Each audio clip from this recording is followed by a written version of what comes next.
Jade Buhoy, hatid sa inyo ang mga pinakamainit na balita sa bansa dito sa News Force. Sa ulo ng mga balita, mga Pinoy sa Malaysia inalarma sa pagtaas ng kaso ng HMPV. LTO nakakolekta ng higit sa 179 million peso na multa mula sa pinaigting na panghuhuli sa mga lumalabag sa seatbelt law. Kongreso ipinananawagan ang pag-usad sa proseso ng impeachment laban kay BP Sara. Unemployment rate ng bansa bahagyang bumaba. Kai Soto nagtamo ng knee injury sa B-League. 2025 season apektado. Aktres na si Rufa May Quinto sumuko na sa NBI kaugnay ng kasong paglabag sa Securities Regulation Code. Patas at pantay na balita. Komprehensibong ulat para sa pulso ng masa. Ito ang News Force. Pinag-iingat ng Embahada ng Pilipinas sa Kuala Lumpur ang mga Pilipino laban sa tumataas na kaso ng Human Metapneumovirus o HMPV sa Malaysia. Matatandaan na kapagtala ng hindi bababa sa 327 kaso ang naitala noong nakaraang taon. Ang HMPV ay isang impeksyon na karaniwang mararamdaman mula sa karaniwang sipon at may mga sintomas ng ubo, lagnat at runny nose na maaaring humantong sa bronchitis o pneumonia. Dagdag pa ng World Health Organization, hindi ito isang bagong virus, ngunit isa sa mga inaasahang sakit na maaaring makuha sa panahon ng taglamig. Upang makaiwas sa naturang sakit, pinapaalalahanan ng publiko na ugaliing magsuot ng face mask at pagkakaroon ng proper hygiene. Kaugnay nito, nakapagtala ang Department of Health o DOH nitong Miyerkules ng 284 na kaso ng HMPV noong 2024 na binubuo ng 5.8% sa mahigit 4,000 tines. Bagamat mababa ang naitala, tiniyak naman ng DOH ang publiko na patuloy ang kanilang pagbabantay sa mga impeksyon ng HMPV bilang bahagi ng pagsubaybay sa mga respiratory illnesses sa bansa. Binigyang diin naman ng DOH na ang HMPV ay hindi bagong virus dahil nadiskubre ito noon pang taong 2001 at may mga sintomas ito gaya ng ubo, lagnat at sipon.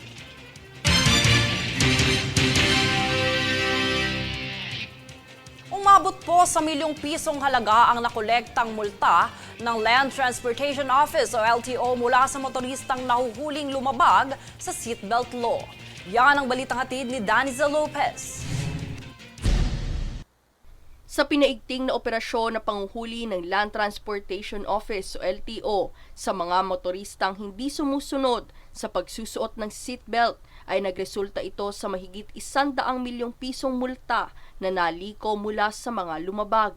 Ang 134,000 motorista ay nahuling lumalabag sa Batas Republika bilang 8750 o ang Seatbelts Use Act of 1999. Naunguna sa datos ng LTO ang rehiyon ng Calabarzon na mayroong pinakamaraming bilang ng mga nahuli, kung saan sumunod naman dito ang rehiyon ng Central Luzon at Western Visayas. Pagbibigay diin ni Mendoza, isa lamang itong patunay na agresibong ipinatutupad ng ahensya ngayong taon ang kampanya sa paggamit ng seatbelts. Anya, ito'y para rin sa kaligtasan at seguridad ng bawat motorista at road user nang sa gayon ay maiwasan ang anumang aksidente sa daan. Patuloy naman ang komunikasyon ng LTO sa mga lokal na pamahalaan para ipaabot sa publiko ang layunin ng Stop Road Crash Campaign ng ahensya. Danizel Lopez nag-uulat para sa Golden Nation Network.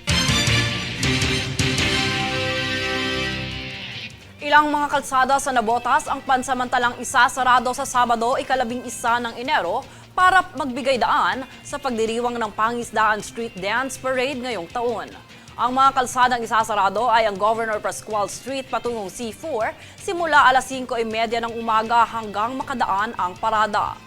Habang isasarado naman mula alas 12 ng tanghali naman ng ika-10 ng Enero hanggang alas 12 ng tanghali ng Sabado ang R10 northbound. At mula alas 5 ng umaga hanggang alas 12 ng tanghali naman ng Sabado na ang southbound ng R10. Pinapayuhan naman ang mga motorista at mamamayan na umalis ng maaga kung kinakailangan upang hindi maabala.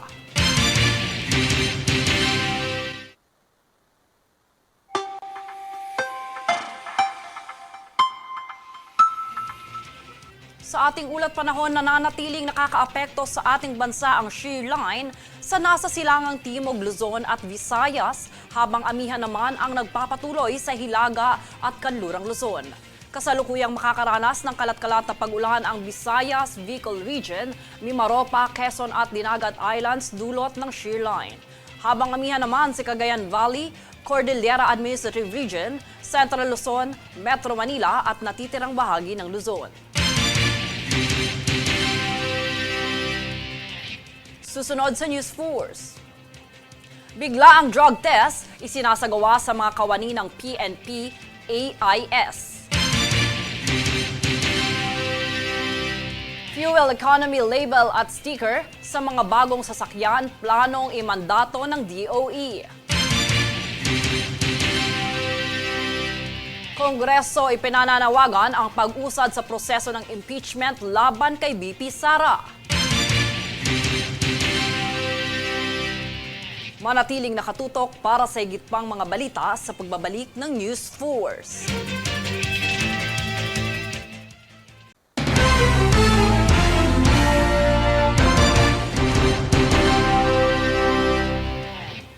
Matapos ang ikatlong paghahain ng impeachment complaint laban kay Vice President Sara Duterte, ninanais ng Kongreso kaugnay ang mga sektor sa lipunan na aksyonan ang pag-usad nito. Para sa detalye, tunghayan ang ulat na ito. Congress, impeach Sara Duterte now! Congress, impeach Sara Duterte now! Congress, impeach Sara Duterte now! Kamakailan ang mga naghain ng impeachment complaints laban kay Vice President Sara Duterte ay nananawagan sa Kongreso na ipatupad ang proseso ng impeachment bago matapos ang taon. Pinangunahan ito ni na House Deputy Minority Leader Franz Castro, dating Bayan Muna Representative Teddy Casino at dating Gabriela Representative Liza Massa ang panawagang ito. Dito binigyan din nila na ayon sa panuntunan ng Kongreso, dapat i-refer agad ng Speaker ang nasabing reklamo sa Committee on Justice sa loob ng itinakdang session days. Dito nanindigan din ang mga complainants na kailangan kumilos ng Kongreso bago ang ikapito ng Pebrero. Bahagi pa ni Casino, nais nilang maipadala ito sa Committee on Justice para mapag-usapan. Nilinaw din nila na layunin nilang maproseso ang impeachment ni BP Sara ngayong taon. Kung matatandaan, ang reklamo naman laban kay BP Sara ay nakasentro sa umano'y maling paggamit ng 612 million peso confidential funds. Ayon pa kay Maza, ang nasabing complaint na ito ay upang puksain ang umano'y katiwalian sa bayan at hindi umano'y isang politikal na interes. Gusto rin naming sabihin na ito pong mga complaint signatories na ito ay mga representatives, kumakatawan ng mas marami pang organisasyon. So kung tatantyahin po namin, maaaring 1,000 o mahigit pa na organisasyon ang sumusuporta dito sa impeachment complaint na ito. Inihayag din nila na maglulunsad ang grupo ng serye ng kilos protesta ngayong Enero upang kumbinsihin ang miyembro ng Kamara na suportahan ang impeachment. Dagdag pa ni Casino, ang suporta ng Kamara ay mahalaga upang maitulak ang impeachment na magdala nito sa Senado. Kailangang sumagot ang mga senatorial candidates, will they vote for the impeachment or against the impeachment? At syempre, ang mga complainants at lahat ng sumusuporta sa impeachment ay manghihikayat sa botante na suportahan ang mga senador who will vote for the impeachment. So, rather than take a backseat, we think kapag inaksyonan ito ng Kongreso at dinala na sa Senado, it should take a front seat in the elections. Bahagi pa ng mga complainants, ang impeachment ay pagkakataon upang itulak ang laban kontra korupsyon bago ang halalan ngayong taon. Dito hinikayat nila ang publiko na iboto ang mga kandidatong pabor sa impeachment upang maituloy ang laban sa Senado. Jade Buhoy, nag-uulat para sa Golden Nation Network. Sumailalim sa biglaan at random drug test ang mga tauhan ng Philippine National Police Internal Affairs Service bilang parte ng patuloy na kampanya laban sa iligal na droga. Ang drug testing ay layong panatilihin ang katapatan sa tungkulin ng bawat pulis upang lubos na pagkatiwalaan ng publiko. Paglalahag ni PNP IAS Inspector General Attorney Brigido Dulay, mahalaga itong hakbang lalo pat simula na ng bagong taon para matukoy sa hanay ng kapulisan ang mga mapagkakatiwalaan. Nasabat ng Bureau of Customs Port of Clark ang 4 na pouch ng methamphetamine hydrochloride o shabu na nagkakalaga ng 2,600,000 piso noong ika-19 ng Disyembre ng taong 2024. Ang shipment mula sa Estados Unidos ay idineklarang gift items, coffee bags, variety, candy or snacks, ngunit natuklasang naglalaman ng droga matapos ang x-ray screening at pisikal na pagsusuri. Sa isinagawang inspeksyon na diskubre sa loob ng mga coffee bags ang 4 na vacuum-sealed transparent pouches na shabu na may kabuang timbang na 300 at 70 gramo. Kinumpirma ng Philippine Drug Enforcement Agency o PDEA, ang nasabing substance ay classified bilang dangerous drug sa ilalim ng RA number 9165. Isang warrant of seizure and detention ang inisyu laban sa shipment dahil sa paglabag sa Custom Modernization and Tariff Act at Dangerous Drugs Act. Imamandato ng Department of Energy o DOE ang pagkuha ng Fuel Economy Label at Fuel Economy Sticker sa mga bagong sasakyan sa taong 2028. Ang Fuel Economy Label ay magiging katulad ng Energy Label sa mga appliances na layong ipaalam sa consumer ang fuel efficiency bago sila bumili ng sasakyan. Habang ang sticker naman ay isang quick response o QR code na naglilink sa detalyadong impormasyon ng sasakyan at ng fuel economy performance rating nito.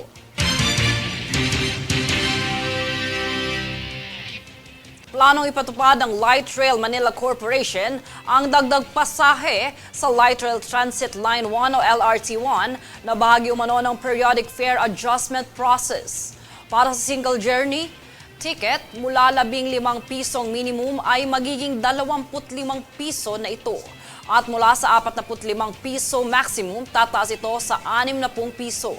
Samantala para sa stored value card, mula sa 15 pisong minimum, tataas ito sa 21 piso, habang ang maximum na 43 piso ay magiging 58 piso na.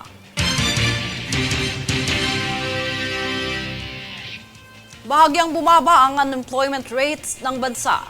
Ayon sa Philippine Statistical Authority o PSA, bumaba sa 3.2% ang unemployment rate nitong November 2024 mula 3.6% noong December 2023. Katumbas ito ng 1.66 milyon na walang trabahong Pilipino mula sa 1.83 milyong individual.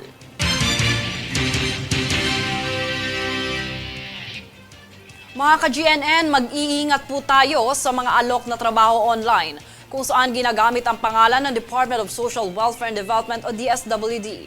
Makibalita kay Daniza Lopez. Pinag-iingat muli ng Department of Social Welfare and Development o DSWD ang publiko sa paglipana ng mga maling impormasyon gamit ang pangalan ng kagawaran. Ito'y matapos lumitaw muli ang mga posts na mayroong bakanting trabaho na encoder ang DSWD. Paglilinaw naman ng kagawaran, hindi opisyal na account ang ginamit sa pagpo-post at mali umano ang mga job description na nakasaad dito dahil hindi ito tugma sa mandato ng DSWD. Paalala pa nito, tanging sa opisyal na website lamang nagpapaskil ng mga bakanteng trabaho ang kagawaran kaya't hindi lehitimo ang kumakalat sa platapormang online. Muling pinag-iingat ang publiko sa mga posibilidad ng scam at pagpipindot ng mga link na siyang maaaring makompromiso ang personal na impormasyon.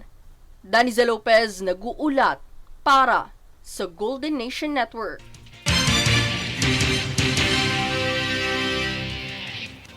Kakaibang ginhawa, saya at gaan ng loob. Yan ang karaniwang nararamdaman ng ilang mga debotong namamanatang makibahagi sa taunang kapistahan ng Poong Jesus Nazareno. Ang mga karanasan ng mga deboto at lagay ng transaksyon, alamin sa ulat ni Princess Castro. Dakong alas 9:20 ng umaga nang bumilis-bilis ang andar ng andas ng Poong Jesus Nazareno dito sa May Ayala Boulevard, kung saan makikita ang libo-libong deboto na nakibahagi sa prosesyon. Bagamat bahagyang bumilis, kalagitnaan malapit sa bukana ng tulay ng Ayala ay kulang-kulang 1 oras ding nagpaatras sa abante at ilang beses nagpaikot-ikot ang andas bago tuluyang nakatawid sa Ayala Bridge. Ang tagpo na ito ay nagbigay ng kasiyahan sa ilang mga debotong aking nakatabi sapagkat hindi man daw sila nakalapit o nakahaplos sa andas, ang pagkakataong humarap sa kanilang gawi ang puon at masilayan ito ng diretso ay malaking bagay na sa kanila. Bagamat mariin nang ipinagbabawal ang pagsampa sa andas, marami pa rin sa mga deboto at ilang mga kabataan ang nagpupumilit na makasampa rito, gayon din ang ilang lumambitin pa sa krus ng Nazareno. Sa kabila ng init, pagod at panganib ng siksikang prosesyon, marami sa mga deboto ang hindi ito alintana at sinikap na makahaplos sa salamin ng andas, gayon din ang makahawak sa lubid. Isa sa dekada ng namamanata sa Nazareno si Ambet Javier na taga-Cainta, Rizal. Malaking karangalan, saka malaking nawawala yung sakit ng mga nasa katawan mo, kalooban mo. Tsaka kumbaga napakagaan sa buhay pag nakahawa ka sa andas o sa dubid man lang. At ang kanyang dalangin sa Poong Nazareno, Magkaroon lang po ng kapayapaan yung ating mundo, yung kapayapaan sa ating bayan, magkaroon ng pagkakasundo. Kaya nga, hindi na natin alam kasi po nangyayari sa mundo natin. Nakita po na pa natin, climate change, marami nang nangyayaring hindi maganda. Magkaroon lang po ng kapayapaan, yun lang po ang maganda natin. ilan din sa mga deboto ang sinuong panganib makasampalang sa andas. Sarap po, pero mahirap po. Dahil siksikan po, tsaka tutulakan din po. Siyempre, napakasarap sa pakiramdam. Parang lahat ng kasalanan mo, inugasan na ng Panginoon. Nagpapasalamat kami. Kasalang ulit po sa pagkakataon ko.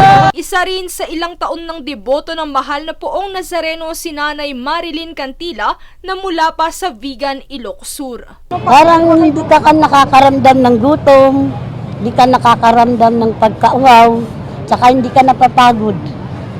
Yun lang. Tsaka wala kang nararamdamang sakit na pag-uwi mo, pagbalik mo sa Ilocos, wala kang nararamdamang sakit. Viva! Viva! Viva! Viva! Viva! Habang papalapit ang andas ay siya ring pagwagayway ng mga bimpo at pagtaas ng mga kamay ng mga deboto kasabay ng pagsambit ng katagang Viva.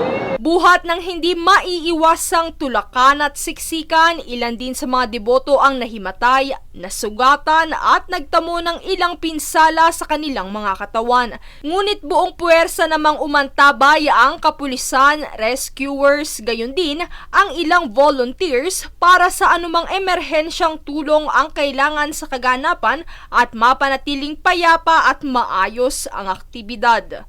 Mabilis na rumisponde ang cleaning group matapos makadaan dito sa may kahabaan ng Ayala ang andas ng Poong Nazareno.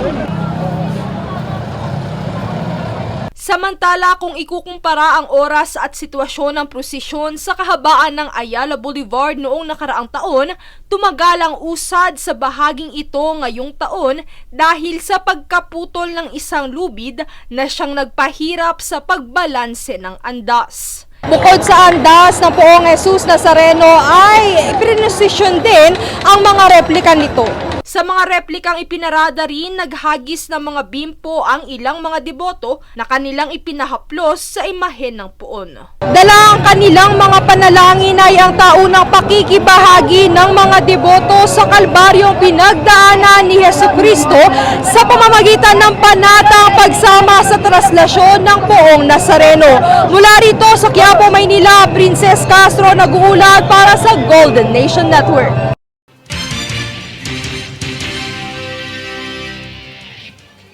Susunod sa News Force. Military helicopter ng China bumuntot sa barko ng PCG na nagmamanman sa monster ship. Kai Soto nagtamo ng knee injury sa B-League 2025 season apektado. Mga opisyal ng gobyerno na magpapasamantala sa AKAP para sa pamumulitika, papanagutin. Manatiling nakatutok para sa higit pang mga balita sa pagbabalik ng News Force.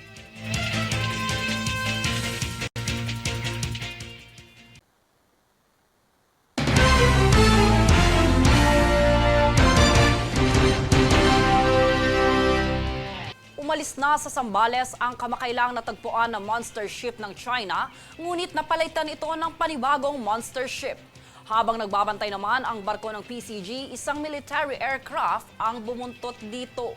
Para sa detalye, narito si Francis Riudique. Isang military helicopter ng People Liberation Navy Army ng China ang bumuntot sa barko ng Philippine Coast Guard. 20 minuto umano itong sumunod at pumaibabaw sa naturang barko.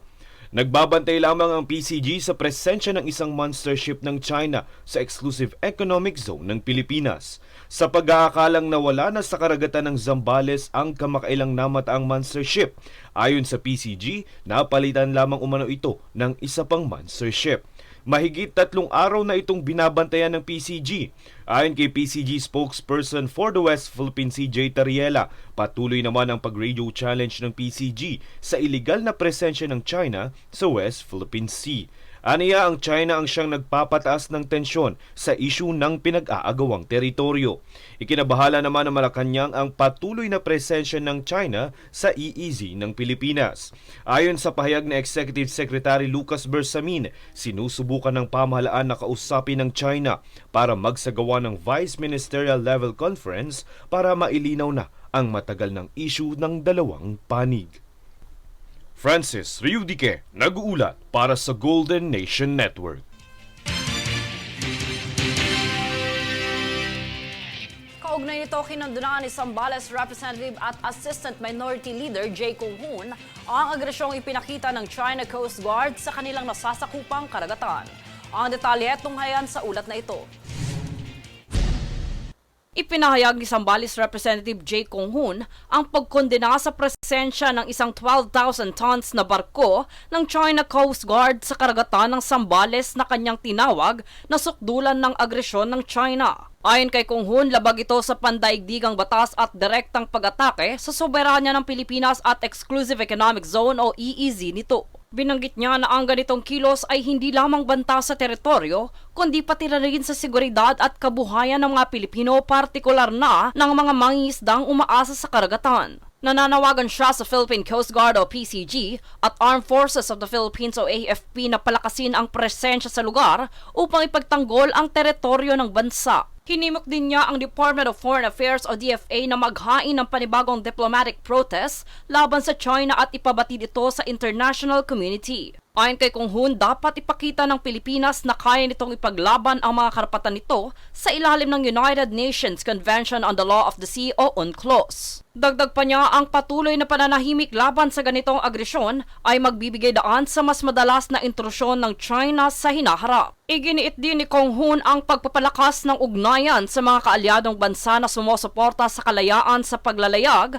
at pandaigdigang batas. Binanggit niya din ang matinding epekto ng ganitong agresyon sa mga mangingisda ng Zambales na siyang unang naapektuhan sa pagkawala ng kanilang hanap buhay. Jade Buhoy, nag-uulat para sa Golden Nation Network.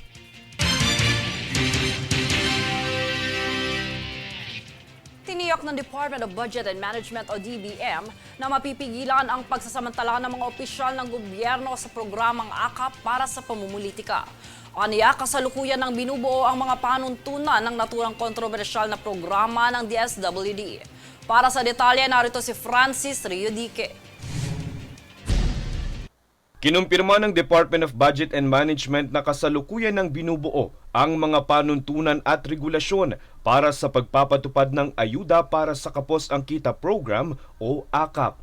Ito ang kinumpirma ni Budget Secretary Amena Pangandaman. Layo ng AKAP na tulungan ang mga kapuspalad ng mga Pilipino na makaraos sa mga epekto ng pagtaas ng inflation. Matatandaang naging kontrobersyal ang programang ito dahil paniwala ng mga ilang advocate groups sasamantalahin ito para sa pamumulitika. Pero ayon kay Pangandaman, pananagutin ng pamahalaan ang sinumang magtangkang samantalahin ang naturang programa. Isa umano ito sa sisiguruhing ipapatupad ng guidelines na binubuo ng DOLE, NEDA at DSWD para sa naturang programa.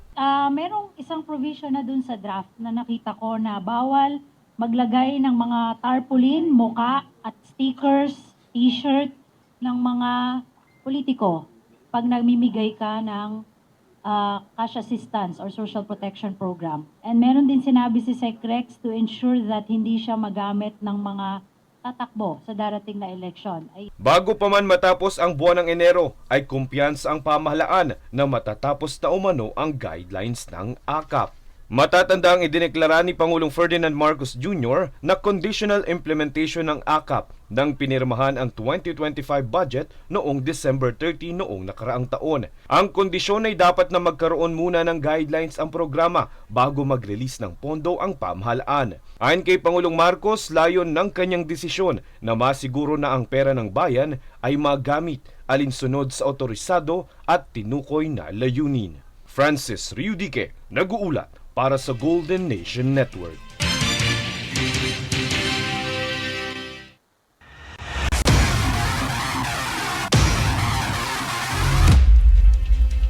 Nagtamo ng isang knee injury ang center position at isa sa basketball stars ng Gilas na si Kai Sotto. Makaraan ang kampanya nito sa Japan B-League. Makakaapekto rin ang injury na ito sa laro ng Gilas ngayong 2025 dahil hindi magagawang makasali ni Sotto sa season ngayong taon. Narito ang ulat ni Princess Castro. Darkest Day. Ganito inilarawan ni Kai Sotto ang kanyang basketball career sa kanyang Instagram post matapos magtamo ng ruptured anterior cruciate ligamento ACL. Ang naturang knee injury ay kinumpirma ng kanyang koponan sa Japan B-League nitong Miyerkules. Na-injure ng 7-footer center ang kanyang kaliwang tuhod sa laban nito para sa Koshigaya Alphas kung saan tinalo sila ng Mikawa Sea Horses sa score na 77-79 noong linggo. Buhat din ito ay hindi na makakasali pa si Sotto sa B-League Asia Rising Star Game na nakatakdang ganapin sa susunod na Sabado, 18 ng Enero. Malaking dagok din ang injury ni Sotto para sa mga susunod na laro ng Gilas Pilipinas dahil malaki ang posibilidad na hindi ito makasali sa ikatlo at huling window ng 2025 FIBA Asia Cup qualifiers sa susunod na buwan maging sa Continental Championship sa buwan ng Agosto.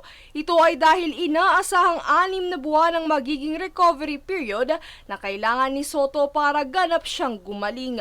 Ngunit batay naman sa ilang mga medical articles, ang isang ACL tear ay maaaring tumagal pa ng 1 taon upang lubusang gumaling.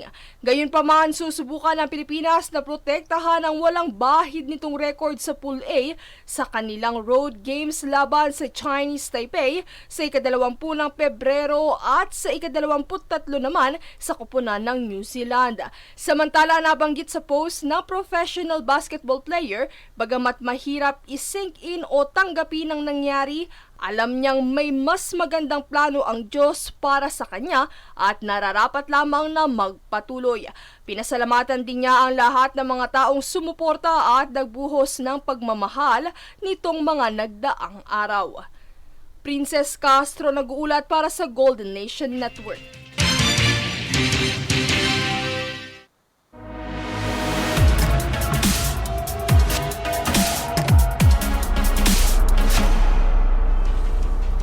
Mula sa San Francisco sa Amerika, bumalik na ng Pilipinas ang aktres na si Rufa May Quinto para sumuko sa National Bureau of Investigation. Kaugnay ito ng kasong isinampa sa kanya sa paglabag sa Securities Regulation Code. Depensa ng aktres, siya rin ay isang biktima ng kumpanyang Dermacare matapos hindi siya bayaran bilang endorser nito. Pinili umanong sumuko ni Quinto para linisin ang kanyang pangalan.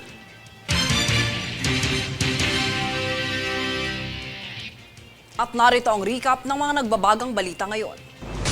Sa ulo ng mga balita, mga Pinoy sa Malaysia inalarma sa pagtaas ng kaso ng HMPV.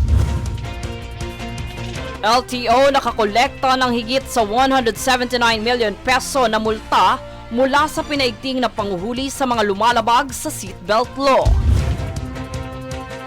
Kongreso ipinananawagan ang pag-usad sa proseso ng impeachment laban kay BP Sara. Unemployment rate ng bansa bahagyang bumaba. Kai Soto nagtamo ng knee injury sa B-League. 2025 season apektado. Aktres na si Rufa May Quinto sumuko na sa NBI kaugnay ng kasong paglabag sa Securities Regulation Code. Patas at pantay na balita. Komprehensibong ulat para sa pulso ng masa. Ito ang News Tours. At yan ang pinakamainit na mga balita ngayong araw. Manatiling nakatutok sa aming mga ulat at update sa aming Facebook page, facebook.com/Golden Nation Network. Ako si Jade Buhoy at ito ang News Force.